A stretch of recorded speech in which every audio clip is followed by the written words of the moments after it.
Hi friends, నేను మీ రాజీని. Welcome to trendy and healthy recipes. ఈరోజు మనం అల్లం పచ్చడి తయారు చేసుకుందామండి. ఇది పెసరట్టు, ఇడ్లీ, దోశ దేనిలోకైనా సరే చాలా టేస్ట్గా ఉంటుందండి. ఇది ఒకసారి చేసి పెట్టుకుంటే ఒక 20 days అయినా పాడవదండి. చాలా బాగుంటుంది, ఫ్రెష్గా ఉంటుంది. మనం చింతపండు వేడి నీటిలో మరగబెట్టుకుని గుజ్జు తీసి పెట్టుకుంటామండి. అందువల్ల ఇది ఎక్కువ రోజులు నిల్వ ఉంటుంది. సరే అండి, అల్లం పచ్చడి ప్రాసెస్ స్టార్ట్ చేద్దాం.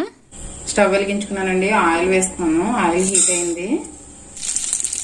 మినపప్పు అండి, 2 tablespoons మినపప్పు వేసాను. ధనియాలు, ఇవన్నీ ఫ్రై చేసుకుందాం. అల్లం ముక్కలు వేసుకుందామండి, ఇవి కూడా బాగా ఫ్రై చేసుకుందాం.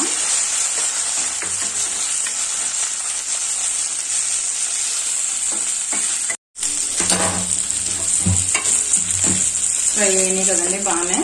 ఇప్పుడు మనం ఎండుమిర్చి వేసుకుందాం.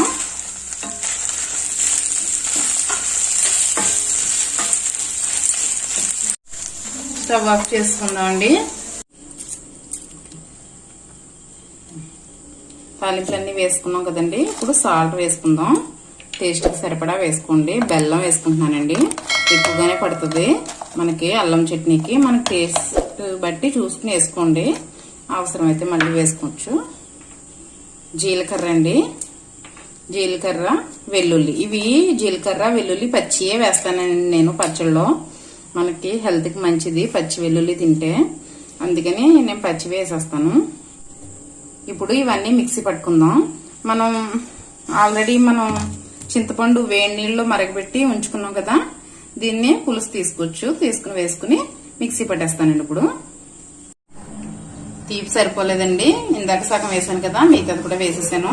చింతపండు మనం వేడి నీటిలోని పెట్టుకుని నానబెట్టుకుని ఉంచుకున్నాం కదా, అది కూడా వేసేసాను. మళ్ళీ మిక్సీ పట్టుకుందాం. రెడీ అయిపోయిందండి చట్నీ. తాలింపు దినుసులు వేసుకుందాం అండి.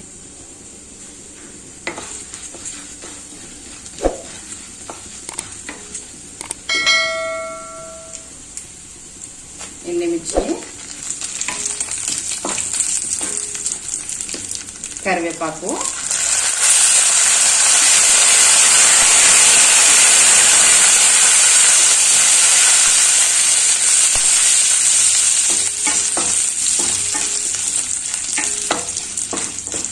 తాలింపులు వేగిపోయినాయి కదండి. ఇప్పుడు అల్లం పచ్చడి ఇందులో వేసేసి మిక్స్ చేసుకుందాం. ఇది ఒకసారి చేసి పెట్టుకుంటే మనం ఒక 10 days అయినా 20 days అయినా పాడవదండి. ఇందులో మనం వేడి నీళ్ళు వేసి చింతపండు మరగబెట్టి పులుసు తీసుకున్నాం కాబట్టి ఇది పాడవదు. ఇడ్లీలోకి, దోశల్లోకి, పెసరట్లోకి చాలా బాగుంటుందండి ఈ చట్నీ. తప్పకుండా ట్రై చేయండి. ఏ విధంగా వచ్చిందో కామెంట్ సెక్షన్లో తెలియచేయండి. ఈ వీడియో కనుక నచ్చినట్లయితే ఒక లైక్ చేయండి, మీ ఫ్రెండ్స్కి షేర్ చేయండి. మరిన్ని సింపుల్ అండ్ టేస్టీ రెసిపీస్ కోసం మన ఛానల్ని సబ్స్క్రైబ్ చేసుకోండి. Bye friends. Thank you for watching. Please like, share and subscribe my channel.